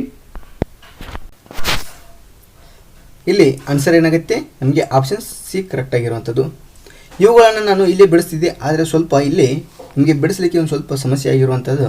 ಅದಕ್ಕೆ ನಿಮಗೆ ಒಂದು ರೀಸನಿಂಗ್ ಮತ್ತು ಮ್ಯಾಥ್ಸ್ ಕ್ಲಾಸ್ನಲ್ಲಿ ಬಿಡಿಸ್ತೀನಿ. ಇನ್ನು ನೆಕ್ಸ್ಟ್ ಪ್ರಶ್ನೆ ನೋಡ್ಬೋದು. 13ನೇ ಪ್ರಶ್ನೆ ಏನಿದೆ, ಈ ಕೆಳಗಿನ ಒಂದು ವೆನ್ ರೇಖಾಚಿತ್ರವನ್ನು ಅಧ್ಯಯನ ಮಾಡಿ ಮತ್ತು ವಿದ್ಯಾವಂತರಾದ ಮತ್ತು ಉದ್ಯೋಗಸ್ಥರಾದ ಆದರೆ ದೃಢೀಕರಿಸಿದ ಒಂದು ವ್ಯಕ್ತಿಗಳನ್ನು ಪ್ರತಿನಿಧಿಸುವ ವಲಯವನ್ನು ಕಂಡುಹಿಡಿಯಿರಿ ಅಂತ ಪ್ರಶ್ನೆ ಇದೆ. ಇಲ್ಲಿ ವಿದ್ಯಾವಂತರು ಇದ್ದಾರೆ, ಉದ್ಯೋಗಸ್ಥರು ಇದ್ದಾರೆ, ದೃಢೀಕರಿಸಿದವರು ಇದ್ದಾರೆ. ಇಲ್ಲ ಪ್ರಶ್ನೆ ಏನಿದೆ ಇದನ್ನು ತಿಳಿಸ್ತೇನೆ ನೋಡ್ರಿ. ಇವುಗಳನ್ನು ಅಂದರೆ ಈಜಿ ಇದ್ದಿರುವಂಥ ಪ್ರಶ್ನೆಗಳಂದರೆ ಇಲ್ಲಿ ಬಿಡಿಸಲಾಕಿ ಬರುವಂಥ ಪ್ರಶ್ನೆಗಳನ್ನು ಇಲ್ಲೇ ಬಿಡಿಸ್ತೀನಿ. ಇಲ್ಲಿ ಅಂದರೆ ಸ್ವಲ್ಪ ಕ್ಯಾಲ್ಕುಲೇಷನ್ ಮಾಡಲಿಕ್ಕೆ ನಮಗೆ ಸಮಸ್ಯೆ ಆಗುತ್ತೆ, ಅದರ ಸಂಬಂಧ ಇಲ್ಲಿ ಬಿಡಿಸ್ತಾ ಇಲ್ಲ. ಇಲ್ಲಿ ನೋಡ್ಬೋದು ನಮಗೆ 3 ರೀತಿಯ ಜನರಿದ್ದಾರೆ. ಒಂದು ವಿದ್ಯಾವಂತರಿದ್ದಾರೆ, ಒಂದು ಉದ್ಯೋಗಸ್ಥರು ಇದ್ದಾರೆ, ಒಂದು ದೃಢೀಕರಿಸುವವರು ಇದ್ದಾರೆ. ಅವರೇನು ಕೇಳಿದ್ದಾರೆ ಇಲ್ಲಿ, ವಿದ್ಯಾವಂತರಾದ ಅಂದರೆ ಅಂದರೆ ವಿದ್ಯಾವಂತರಾದ ಮತ್ತು ಉದ್ಯೋಗಸ್ಥರಾದ ಆದರೆ ದೃಢೀಕರಿಸದ ವ್ಯಕ್ತಿಗಳನ್ನು ಪ್ರತಿನಿಧಿಸುವ ವಲಯವನ್ನು ಕಂಡುಹಿಡಿಯಿರಿ ಅಂತ ಪ್ರಶ್ನೆ ಇದೆ. ಅಂದರೆ ಅವರು ವಿದ್ಯಾವಂತರಾಗಿರಬೇಕು, ಉದ್ಯೋಗಸ್ಥರು ಆಗಿರಬೇಕು, ಆದರೆ ದೃಢೀಕರಿಸುವವರಾಗಿರಬಾರದು. ದೃಢೀಕರಿಸುವಂದು ಯಾರು? ಈ ತ್ರಿಭುಜದಲ್ಲಿ ಇರುವಂಥವ್ರು ಯಾರು? ದೃಢೀಕರಿಸುವವರು. ಇವ್ರನ್ನ ಬಿಟ್ಟು ಅಂದರೆ ಎರಡೂ ಆಗಿರಬೇಕು. ಅಂದರೆ ಯಾರ್ಯಾರಾಗುತ್ತಾರೆ ಇಲ್ಲಿ? ಉದ್ಯೋಗಸ್ಥರು ಆಗಿರುತ್ತಾರೆ ಮತ್ತು ವಿದ್ಯಾವಂತರಾಗಿರಬೇಕು. ಅಂದರೆ ನಮಗೆ ಬಿ ಮತ್ತು ಡಿ ಅಂತ ನೋಡ್ಬೋದು. ಇಲ್ಲಿ ನೋಡ್ಬೋದು, ಇಲ್ಲಿ ಬಿನೂ ಇದ್ದಾನೆ, ಇಲ್ಲಿ ಡಿನೂ ಇದ್ದಾನೆ. ಅಂದರೆ ಈ ಕಡೆ ಉದ್ಯೋಗಸ್ಥನಿಗೆ ಬರುತ್ತಾನೆ, ಈ ಕಡೆ ವಿದ್ಯಾವಂತನಿಗೆ ಬರುತ್ತಾನೆ. ಇಲ್ಲಿ ಬಿ ಸಹಿತ ಉದ್ಯೋಗಸ್ಥನಾಗುತ್ತಾನೆ, ಈ ಕಡೆ ವಿದ್ಯಾವಂತನಾಗುತ್ತಾನೆ. ಅದಕ್ಕೆ ನಮಗೆ ಆನ್ಸರ್ ಏನಾಗುತ್ತೆ? ಸಿ ಕರೆಕ್ಟ್ ಆಗಿರುವಂಥದ್ದು ನೋಡ್ಬೋದು ಇಲ್ಲಿ ನೀವು. ಅಂದರೆ ಅವ್ರು ಏನು ಕೇಳಿದ್ದಾರೆ? ದೃಢೀಕರಿಸದ ವ್ಯಕ್ತಿಗಳನ್ನು ಪ್ರತಿನಿಧಿಸುವ ವಲಯವನ್ನು. ಸ್ವಲ್ಪ ಕ್ವಶನನ್ನು ಓದುವಾಗ ಸಾವಕಾಶವಾಗಿ ಹೋದರೆ ಸ್ವಲ್ಪ ಅಂಡರ್ಸ್ಟ್ಯಾಂಡ್ ಆಗುತ್ತೆ ನಿಮಗೆ ಕ್ವಶನ್ ಯಾವ ರೀತಿ ಏನು ಕೊಟ್ಟಿದ್ದಾರೆ ಅಂತ. ಆನ್ಸರ್ ಏನಾಗುತ್ತೆ? ನಮಗೆ ಸಿ ಕರೆಕ್ಟ್ ಆಗಿರುವಂಥದ್ದು. ಇನ್ನು ನೆಕ್ಸ್ಟ್ ಪ್ರಶ್ನೆ ನೋಡೋಣ. ಇಲ್ಲಿ ನೋಡ್ಬೋದು, ನೀಡಲಾಗಿರುವ ಒಂದು ಆಕೃತಿಯಲ್ಲಿ ಪಿ ವಲಯವು ಕಷ್ಟಪಟ್ಟು ದುಡಿಯುವ ಒಂದು ಜನರನ್ನು, ಅಂದರೆ ಯಾವ ವಲಯ? ಇದು ಪಿ ವಲಯ. ಇದು ಪಿ ವಲಯ ಒಂದು ಕಷ್ಟಪಟ್ಟು ದುಡಿಯುವಂಥ ಜನರು ಅಂತ ಕೊಟ್ಟಿದ್ದಾರೆ. ಪಿ ವಲಯನು ಕಷ್ಟಪಟ್ಟು ದುಡಿಯುವಂಥ ಜನರು. ಕ್ಯೂ ವಲಯವು ಬುದ್ಧಿವಂತರು. ಇಲ್ಲಿ ನೋಡ್ರಿ, ಇಲ್ಲಿ ಮಾರ್ಕ್ ಮಾಡಿದ್ದಾರೆ ನೋಡ್ರಿ ಅವರೇ, ಸ್ವಲ್ಪ ಯಾರೋ ವಿದ್ಯಾರ್ಥಿ. ಪಿ ವಲಯ ಕಷ್ಟಪಟ್ಟು ದುಡಿಯುವರು. ಈ ರೀತಿ ನೀವು ಮಾರ್ಕ್ ಹಾಕೋರಿ ಇಲ್ಲಿ ಕ್ವಶನ್ ಪೇಪರ್ದಾಗ, ಅಂದರೆ ನಿಮಗೆ ಕನ್ಫ್ಯೂಸ್ ಆಗಲ್ಲ, ಬರೀಲಿಕ್ಕೆ ಸ್ವಲ್ಪ ಈಸಿ ಆಗುತ್ತೆ ನಿಮಗೆ. ಆರ್ ಅನ್ನುವಂಥ ವಲಯ ಯಾವುದು? ಸತ್ಯವಂತವರಾದ ಜನರು ಪ್ರತಿನಿಧಿಸುತ್ತದೆ.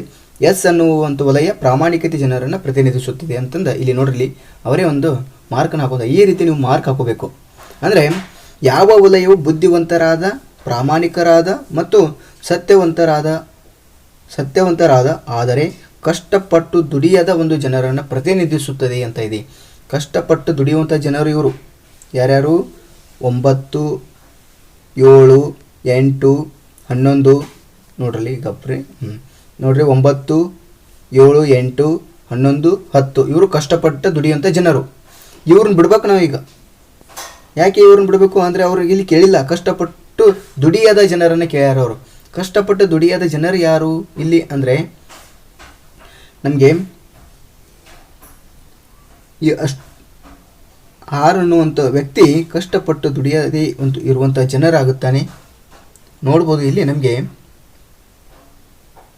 ಆಪ್ಷನ್ಸನ್ನು ನೋಡ್ಬೋದು. ಆಪ್ಷನ್ಸ್ ನಮಗೆ ಎ ಕರೆಕ್ಟ್ ಆಗಿರುವಂಥದ್ದು. ಎ ಯಾಕೆ ಕರೆಕ್ಟ್ ಆಗುತ್ತೆ ನೋಡ್ರಿ.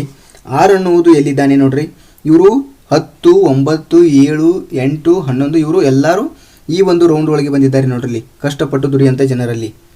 ಆದರೆ ಆರ್ ಅನ್ನುವಂಥ ವ್ಯಕ್ತಿ ಮಾತ್ರ ಏನು ಬಂದಿದ್ದಾನೆ? ಈ ಕಡೆ ಬುದ್ಧಿವಂತನೂ ಆಗುತ್ತಾನೆ, ಈ ಕಡೆ ಪ್ರಾಮಾಣಿಕನೂ ಆಗುತ್ತಾನೆ, ಈ ಕಡೆ ಸತ್ಯನೂ ಆಗುತ್ತಾನೆ. ಅವ್ರೇನು ಕೇಳಿದ್ದಾರೆ?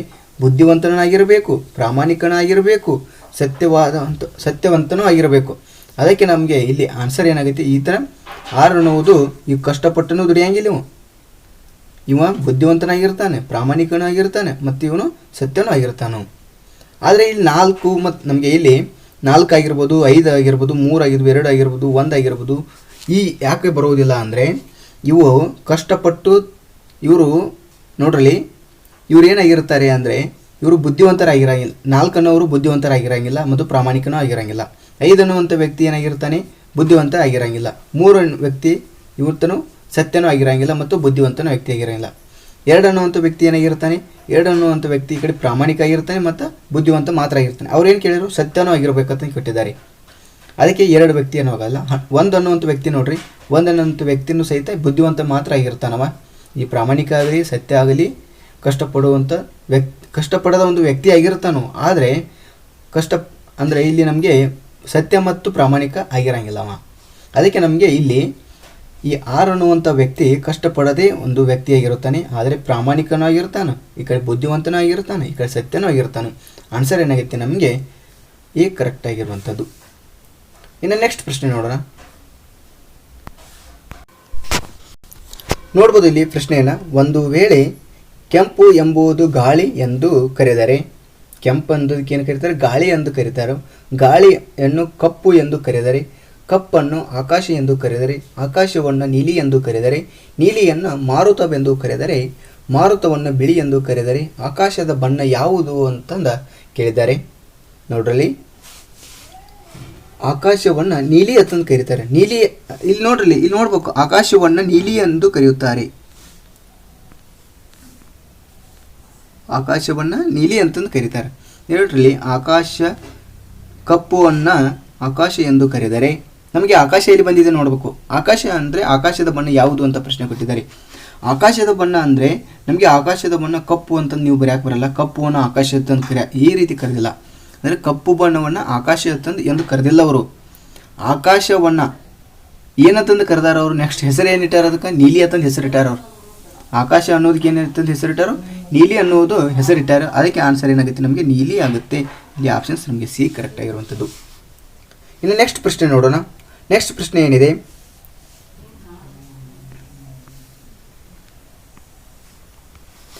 ಬೋಧನೆಯ ಒಂದು ನೋಡ್ರಿ, ಬೋಧನೆಯು ಒಂದು ಪರಿಣಾಮಕಾರಿತ್ವಕ್ಕೆ ಒಂದು ಕಾರಣವಾಗುವ ಒಂದು ಸಕಾರಾತ್ಮಕ ಅಂಶಗಳನ್ನು ಒಳಗೊಂಡಿರುವ ಒಂದು ಪರ್ಯಾಯವನ್ನು ಆರಿಸಿ ಅಂತ ಪ್ರಶ್ನೆ ಇದೆ.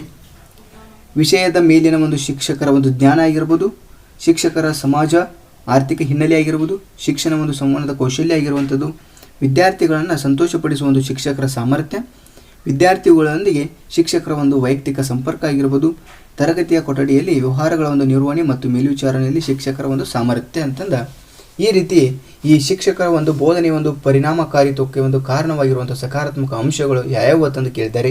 ಇಲ್ಲಿ ನಮಗೆ ಈ 1, 2, 3, 4, 5, 6 ಇವುಗಳಲ್ಲಿ ಯಾವುದು ಒಂದು ಪರ್ಯಾಯವಾಗುತ್ತೆ ಅಂತಂದು ನೋಡಬೇಕು ನಾವು. ಇಲ್ಲಿ ಯಾವುದು ಸರಿ ಅನಿಸ್ತದೆ ನಿಮಗೆ? ವಿಷಯದ ಮೇಲಿನ ಶಿಕ್ಷಕರ ಒಂದು ಜ್ಞಾನ ಅಂದರೆ ಇದು ಕರೆಕ್ಟ್ ಆಗಿರುವಂಥದ್ದು. ವಿಷಯದ ಮೇಲಿನ ಶಿಕ್ಷಕರ ಒಂದು ಜ್ಞಾನ ಆಗಿರುತ್ತೆ. ಅದೇ ರೀತಿ ಶಿಕ್ಷಕರ ಸಮಾಜವು ಆರ್ಥಿಕ ಹಿನ್ನೆಲೆ ಅಂದರೆ ಶಿಕ್ಷಕರ ಸಮಾಜದ ಆರ್ಥಿಕ ಹಿನ್ನೆಲೆ ಇದೆ. ಒಂದು ಯಾವುದೇ ರೀತಿ ಒಂದು ಬೋಧನಾ ಸಾಮರ್ಥ್ಯದಲ್ಲಿ ಬಂದೇ ಇಲ್ಲ ಇದು. ಅದೇ ರೀತಿ ಇನ್ನು ನೆಕ್ಸ್ಟ್ ನೋಡ್ಬೋದು, ಶಿಕ್ಷಕರ ಒಂದು ಸಂವಹನ ಕೌಶಲ್ಯ ಅಂದರೆ ಶಿಕ್ಷಕರು ಏನೋ ಒಂದು ಸಂವಹನ ಕೌಶಲ್ಯ ಆಗಿರುವಂಥದ್ದು. ಕರೆಕ್ಟ್, ಇದು ಒಂದು ಸಂವಹನ ಕೌಶಲ್ಯ. ಇನ್ನು ನೆಕ್ಸ್ಟ್ ಪಾಯಿಂಟ್ ನೋಡ್ಬೋದು, ಡಿ, ವಿದ್ಯಾರ್ಥಿಗಳನ್ನು ಸಂತೋಷಪಡಿಸುವ ಒಂದು ಶಿಕ್ಷಕರ ಒಂದು ಸಾಮರ್ಥ್ಯ ಅಂದರೆ ಇಲ್ಲಿ ಶಿಕ್ಷಕರು ಬರೀ ವಿದ್ಯಾರ್ಥಿಗಳನ್ನು ಸಂತೋಷಪಡಿಸಲಿಕ್ಕೆ ಬರಲ್ಲ, ಅವರಿಗೆ ಪಾಠ ಬೋಧನೆಯನ್ನು ಕಲಿಸುವಂಥ ಶಿಕ್ಷಕರಾಗಿರಬೇಕು. ಇಲ್ಲಿ ಬರೀ ಶಿಕ್ಷಕರು ವಿದ್ಯಾರ್ಥಿಗಳನ್ನು ಸಂತೋಷಪಡಿಸುವುದಲ್ಲ ಇಲ್ಲಿ ಶಿಕ್ಷಕರು ಅನ್ನೋದು. ಅದಕ್ಕೆ ನಮಗೆ ಇದು ಡಿ ಕರೆಕ್ಟ್ ಆಗಿರುವಂಥದ್ದಲ್ಲ. ಅದೇ ರೀತಿ ಈ ಏನು ನೋಡ್ಬೋದು, ಈ ವಿದ್ಯಾರ್ಥಿಗಳೊಂದಿಗೆ ಶಿಕ್ಷಕರ ಒಂದು ವೈಯಕ್ತಿಕ ಸಂಪರ್ಕ. ಈ ರೀತಿ ಒಂದು ವಿದ್ಯಾರ್ಥಿಗಳೊಂದಿಗೆ ಸಂಪರ್ಕ ಬೆಳೆಸುವುದು ಶಿಕ್ಷಕರ ಒಂದು ಕರ್ತವ್ಯ ಅಲ್ಲ. ಈ ರೀತಿ ಮಾಡುವುದು ಶಿಕ್ಷಕರ ಒಂದು ಹಕ್ಕು ಅಲ್ಲ. ಅದಕ್ಕೆ ನಾವು ವಿದ್ಯಾರ್ಥಿಗಳು ಎಲ್ಲ ವಿದ್ಯಾರ್ಥಿಗಳು ನಮ್ಮವರು ಅಂತಂದ ಎಲ್ಲ ವಿದ್ಯಾರ್ಥಿಗಳ ಜೊತೆ ಸೇಮ್ ಆಗಿರಬೇಕು. ಆದರೆ ಇದು ವೈಯಕ್ತಿಕ ಸಂಪರ್ಕ ಬೆಳೆಸುವಂಥ ಶಿಕ್ಷಕರದು ಅಲ್ಲ. ಅದೇ ರೀತಿ ಇಲ್ಲಿ ನೋಡ್ಬೋದು, ಇನ್ನು ಏನು ಉಳಿತು, ತರಗತಿಯ ಕೊಠಡಿಗಳಲ್ಲಿ ವ್ಯವಹಾರಗಳ ನಿರ್ವಹಣೆ ಮತ್ತು ಮೇಲ್ವಿಚಾರಣೆ ಒಂದು ಚಾರಣೆಯಲ್ಲಿ ಶಿಕ್ಷಕರ ಒಂದು ಸಾಮರ್ಥ್ಯ ಅಂದರೆ ವಿದ್ಯಾರ್ಥಿಗಳ ಒಂದು ತರಗತಿಯಲ್ಲಿ ಮಾಡ್ತಾರೆ. ವಿದ್ಯಾರ್ಥಿಗಳು ಒಂದು ಯಾವುದಾದ್ರೆ ಒಂದು ಸಮಸ್ಯೆ ಆಗಿರ್ಬೋದು, ಏನೇ ಒಂದು ಸಮಸ್ಯೆ ಆದರೂ ಆ ಒಂದು ಮೇಲ್ವಿಚಾರಣೆಯಲ್ಲಿ ಶಿಕ್ಷಕರ ಒಂದು ಸಾಮರ್ಥ್ಯ ಏನಾಗಿರಬೇಕು, ಅಲ್ಲಿ ಭಾಗವಹಿಸುವಂಥದ್ದಾಗಿರಬೇಕು. ಇದು ಕರೆಕ್ಟ್ ಆಗಿರುವಂಥದ್ದು. ಆಪ್ಷನ್ಸ್ ನಮಗೆ ಡಿ ಕರೆಕ್ಟ್ ಆಗಿರುವಂಥದ್ದು. ಇನ್ನು ನೆಕ್ಸ್ಟ್ ಪ್ರಶ್ನೆ ನೋಡೋಣ. ಘಟಕ ಪರೀಕ್ಷೆಗಳು ಮತ್ತು ವರ್ಗ ಪರೀಕ್ಷೆಗಳು ನಿಯೋಜನಾ ಪರೀಕ್ಷೆಗಳು ಡ್ಯಾಶದ ಒಂದು ಅಗತ್ಯ ಘಟಕಗಳಾಗಿವೆ ಅಂತಂದ ಪ್ರಶ್ನೆ ಇದೆ.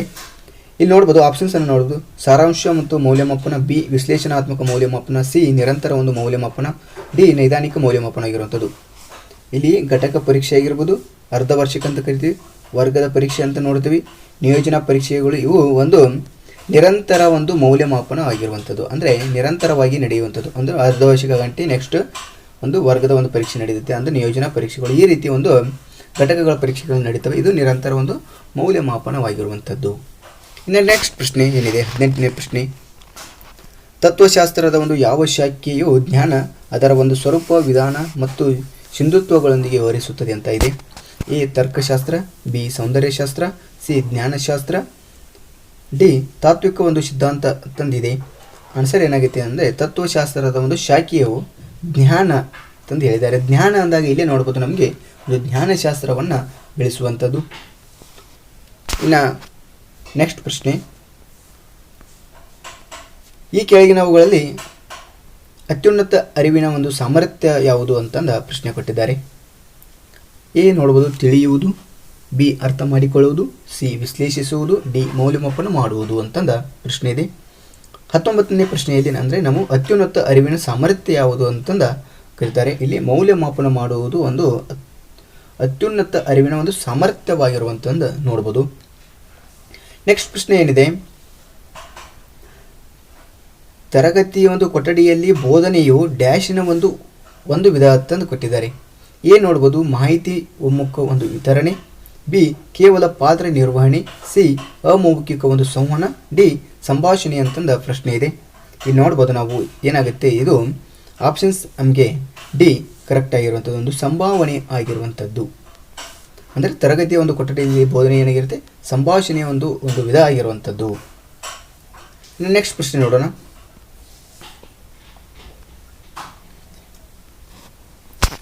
21ನೇ ಪ್ರಶ್ನೆ ಏನಿದೆ, ಕೆಳಗೆ 2 ವಾಕ್ಯಗಳಿವೆ, ಒಂದನ್ನು ಪ್ರತಿನಿಧಿಸುವ ಎ ಮತ್ತು ಇನ್ನೊಂದನ್ನು ಆರ್ ಎಂದು ಸೂಚಿಸಲಾಗಿದೆ. ನೋಡ್ರಿ, ಪ್ರತಿಪಾದನೆ ಮತ್ತು ಕಾರಣಗಳನ್ನು ನೋಡ್ರಿ. ವಿದ್ಯಾರ್ಥಿಗಳಲ್ಲಿ ವಿಮರ್ಶಾತ್ಮಕ ಮತ್ತು ಸೃಜನಾತ್ಮಕ ಒಂದು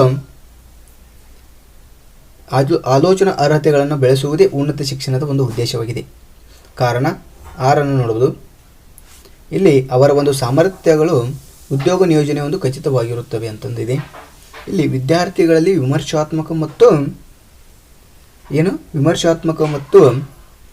ಸೃಜನಾತ್ಮಕ ಆಲೋಚನೆಗಳ ಒಂದು ಅರ್ಹತೆಗಳನ್ನು ಬೆಳೆಸುವುದೇ ಉನ್ನತ ಶಿಕ್ಷಣದ ಒಂದು ಉದ್ದೇಶವಾಗಿರುವಂಥದ್ದು. ಇಲ್ಲಿ ನಮಗೆ ಎ ಮತ್ತು ಬಿಗಳೆರಡು ಸತ್ಯ. ಇಲ್ಲಿ ಏನು ಕರೆಕ್ಟ್ ಆಗಿರುವಂಥದ್ದು ಅಂದರೆ, ಇಲ್ಲಿ ಅವರ ಒಂದು ಸಾಮರ್ಥ್ಯಗಳು ಎ ಸತ್ಯ ಆಗುತ್ತೆ. ನಮಗೆ ಇಲ್ಲಿ ಅವರ ಸಾಮರ್ಥ್ಯಗಳು ಉದ್ಯೋಗ ನಿಯೋಜನೆಯನ್ನು ಖಚಿತಪಡಿಸುತ್ತವೆ. ಅಂದರೆ ವಿದ್ಯಾರ್ಥಿಗಳು ಒಂದು ಸಾಮರ್ಥ್ಯ ನಿಯೋಜನೆಗಳು ಏನು ಮಾಡ್ತವೆ, ಖಚಿತಪಡಿಸುತ್ತವೆ. ಅಂದರೆ ಎ ಮತ್ತು ಆರ್ ಎರಡೂ ಕರೆಕ್ಟ್ ಆಗಿರುವಂಥದ್ದು.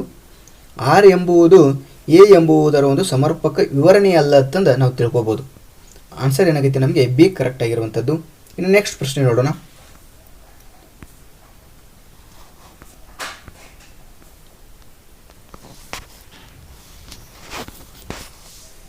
ಡ್ಯಾಶ್ ಮೂಲಕ ಒಂದು ಮೌಲ್ಯ ಶಿಕ್ಷಣವನ್ನು ನೀಡುವುದೇ ಉತ್ತಮ ಒಂದು ಮಾರ್ಗವಾಗಿರುವಂಥದ್ದು ಇದೆ. ಏನು ನೋಡ್ಬೋದು, ಆಧ್ಯಾತ್ಮಿಕ ಒಂದು ಪಠ್ಯಗಳ ಒಂದು ಮೇಲಿನ ಒಂದು ಚರ್ಚೆಗಳಾಗಿರ್ಬೋದು, ಮೌಲ್ಯಗಳ ಒಂದು ಮೇಲಿನ ಉಪನ್ಯಾಸಗಳು ಅಥವಾ ಚರ್ಚೆಗಳಂತ ನೋಡ್ತೀವಿ. ಸಿ ಏನಿದೆ, ಮೌಲ್ಯಗಳ ಮೇಲಿನ ವಿಚಾರ ಸಂಕಿರಣಗಳು ಅಥವಾ ವಿಚಾರಗೋಷ್ಠಿ ಅಂತ ನೋಡ್ತೀವಿ. ಡಿ ಮೌಲ್ಯಗಳ ಮೇಲಿನ ಒಂದು ಮಾರ್ಗದರ್ಶನ ಅಥವಾ ಪರ್ಯಾಲೋಚನೆಗಳಂತ ನೋಡ್ತೀವಿ. ಇಲ್ಲಿ ಆಪ್ಷನ್ಸ್ ಯಾವುದಾಗುತ್ತೆ ಅಂದರೆ ನಮಗೆ ಆಪ್ಷನ್ಸ್ ಡಿ ಕರೆಕ್ಟ್ ಆಗಿರುವಂಥದ್ದು. ಆಪ್ಷನ್ಸ್ ಡಿ ಯಾಕೆಂದರೆ ನಮಗೆ ಮೌಲ್ಯಗಳ ಮೇಲಿನ ಒಂದು ಮಾರ್ಗದರ್ಶನ ಅಥವಾ ಪರ್ಯಾಲೋಚನೆ ಒಂದು ಸಭೆಗಳ ಒಂದು ಮೂಲಕ ಮೌಲ್ಯ ಶಿಕ್ಷಣವನ್ನು ನೀಡುವುದೇ ಒಂದು ಉತ್ತಮ ಮಾರ್ಗವಾಗಿರುವಂಥದ್ದು ನೋಡ್ಬೋದು.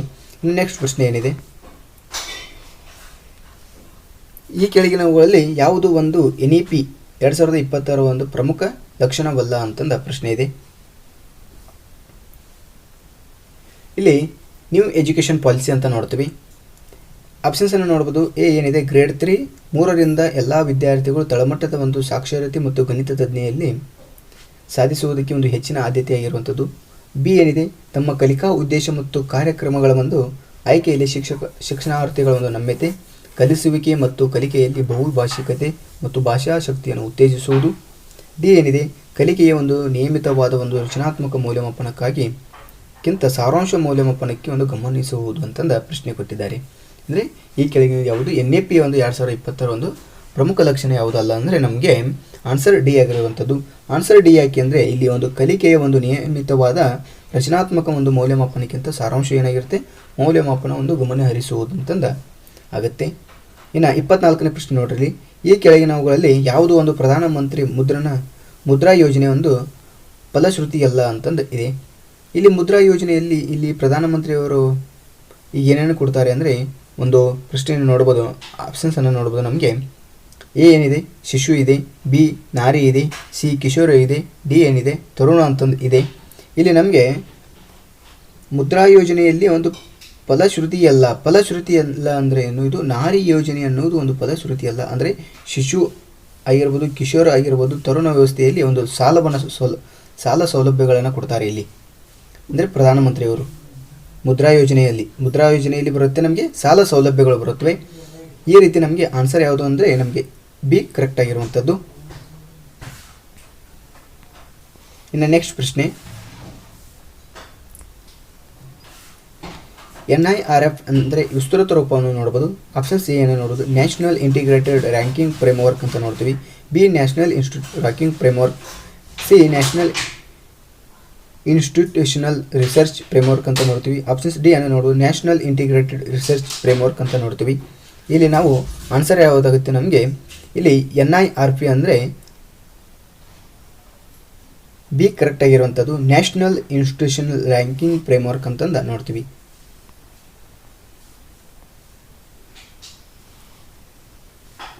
ಇನ್ನು ನೆಕ್ಸ್ಟ್ ಪ್ರಶ್ನೆ,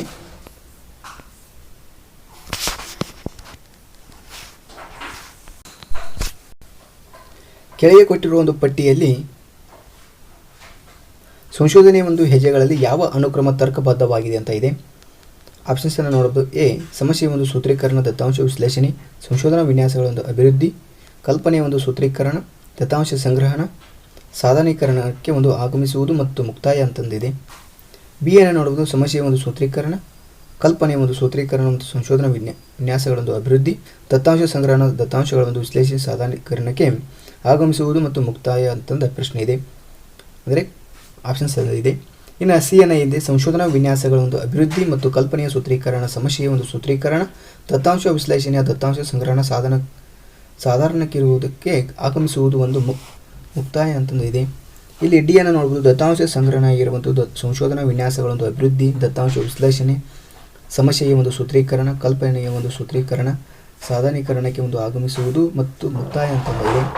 ಇಲ್ಲಿ ಏನು ಕೊಟ್ಟಿದ್ದಾರೆ, ಇದು ಕೆಳಗಿನ ಸಂಶೋಧನೆಯ ಒಂದು ಹೆಜ್ಜೆಗಳಲ್ಲಿ ಅವು ಅನುಕ್ರಮ ಒಂದು ತರ್ಕಬದ್ಧವಾಗಿರಬೇಕು ಅಂತಂದ ಪ್ರಶ್ನೆ ಇದೆ. ಇದು ಅಂದರೆ ನಮಗೆ ಇಲ್ಲಿ ಏನಾಗುತ್ತೆ, ಒಂದು ನೋಡ್ಬೋದು. ಇಲ್ಲಿ ಸಮಸ್ಯೆಯ ಒಂದು ಸೂತ್ರೀಕರಣ ಆಗಿರ್ಬೋದು, ಕಲ್ಪನೆಯ ಸೂತ್ರೀಕರಣ ಆಗಿರಬೇಕು, ಸಂಶೋಧನಾ ವಿನ್ಯಾಸಗಳ ಅಭಿವೃದ್ಧಿ ಆಗಿರಬೇಕು. ನೆಕ್ಸ್ಟ್ ಯಾವುದು, ಸಂಶೋಧನಾ ವಿನ್ಯಾಸಗಳ ಒಂದು ಅಭಿವೃದ್ಧಿ, ದತ್ತಾಂಶ ಸಂಗ್ರಹಣೆ ಆಗಬೇಕು, ದತ್ತಾಂಶ ವಿಶ್ಲೇಷಣೆ ಮಾಡ್ಕೋಬೇಕು. ನೆಕ್ಸ್ಟ್ ಸಾಧಾರಣೀಕರಣಕ್ಕೆ ಒಂದು ಆಗಮಿಸುವುದು ಮತ್ತು ಮುಕ್ತಾಯ. ಅಂದರೆ ಆಪ್ಷನ್ಸ್ ನಮಗೆ ಬಿ ಕರೆಕ್ಟ್ ಆಗಿರುವಂಥದ್ದು.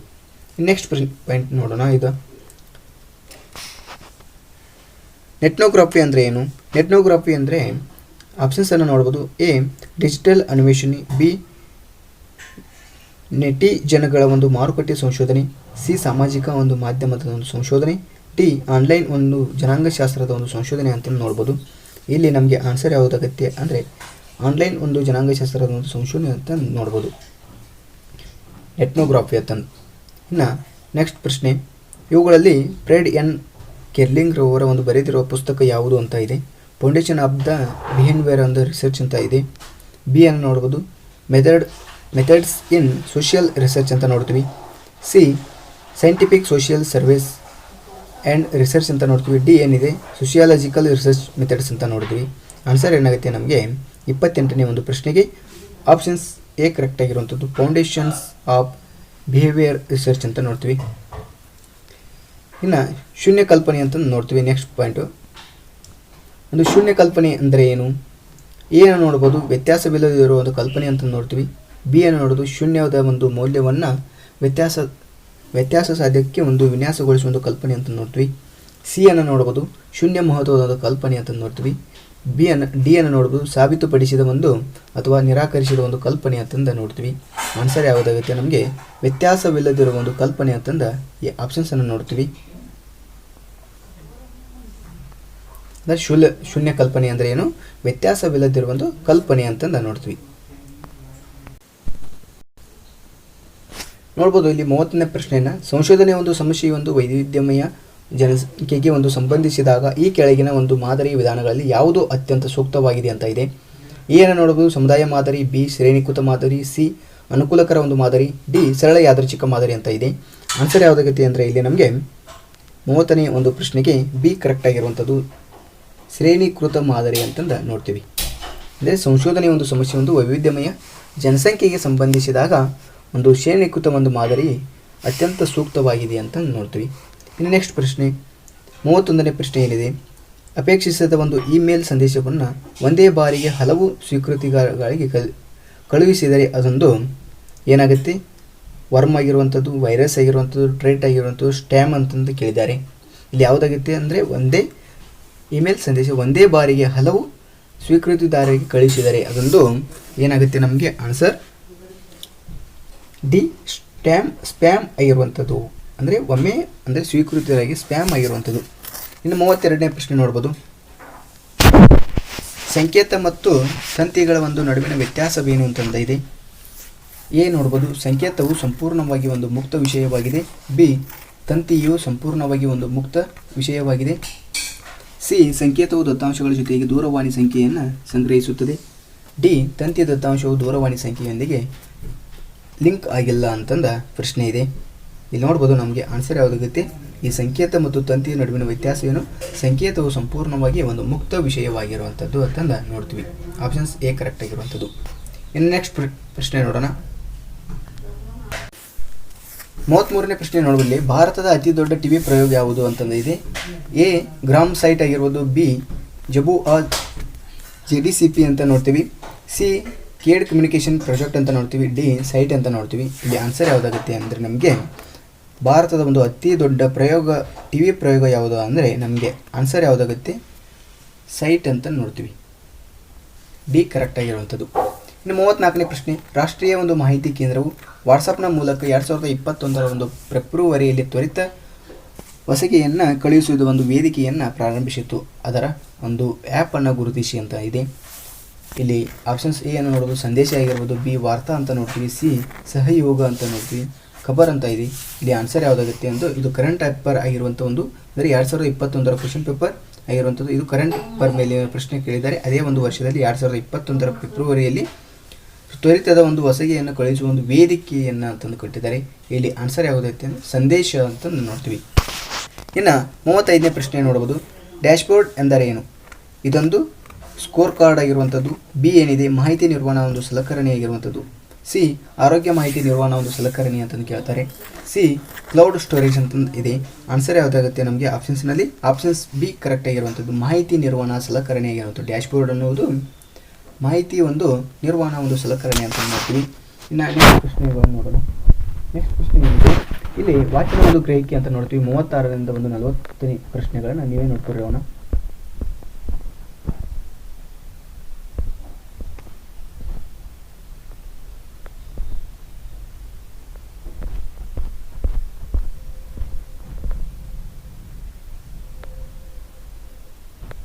ಇಲ್ಲಿ 41ನೇ ಪ್ರಶ್ನೆಯನ್ನು ನೋಡ್ಬೋದು.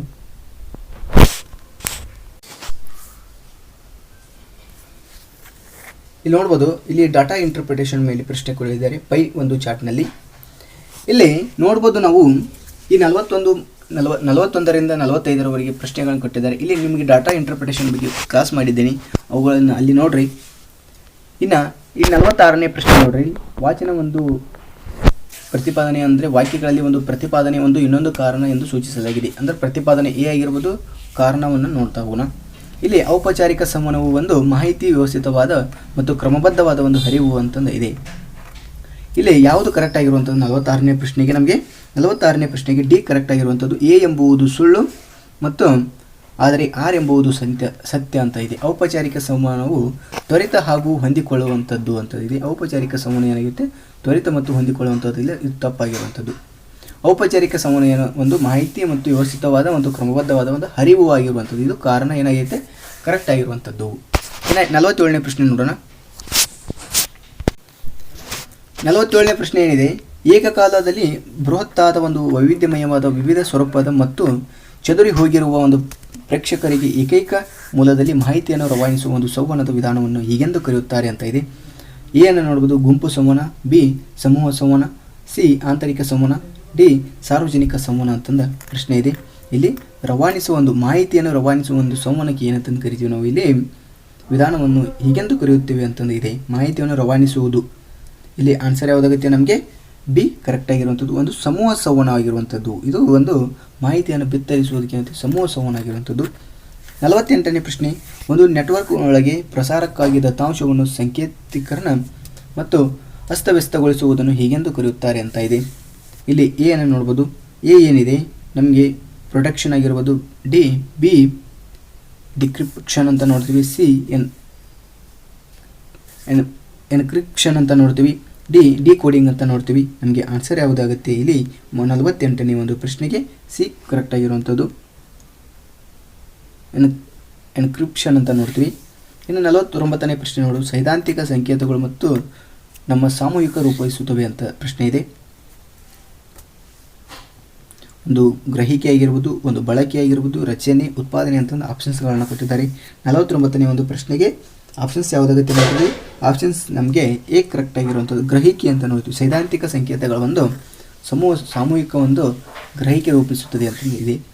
ಕೊನೆಯ ಪ್ರಶ್ನೆ ಇದು, ಟ್ವಿಟರ್ ಒಂದು ಹ್ಯಾಂಡಲ್ ಎಂದರೆ ಏನು ಅಂತಂದಿದೆ. ಏನು ಟ್ವೀಟ್ ಆಗಿರುವಂಥದ್ದು. ಬಿ ಟ್ವಿಟ್ಟರ್ ಒಂದು URL ಅಂತ ನೋಡ್ತೀವಿ. ಸಿ ಹ್ಯಾಶ್ಟ್ಯಾಗ್ ಅಂತ ನೋಡ್ತೀವಿ. ಡಿ ಯೂಸರ್ ನೇಮ್ ಅಂತಂದು ನೋಡ್ತೀವಿ. ಆನ್ಸರ್ ಏನಾಗುತ್ತೆ ನಮಗೆ ಟ್ವಿಟರ್ ಹ್ಯಾಂಡಲ್ ಅಂದರೆ ಒಂದು ಯೂಸರ್ ನೇಮ್ ಆಗಿರುವಂಥದ್ದು. ಆಪ್ಷನ್ಸ್ ನಮಗೆ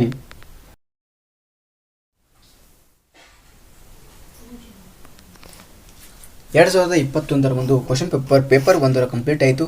ಈ ರೀತಿ ಪ್ರಶ್ನೆಗಳು ಇರುತ್ತವೆ. Thank you.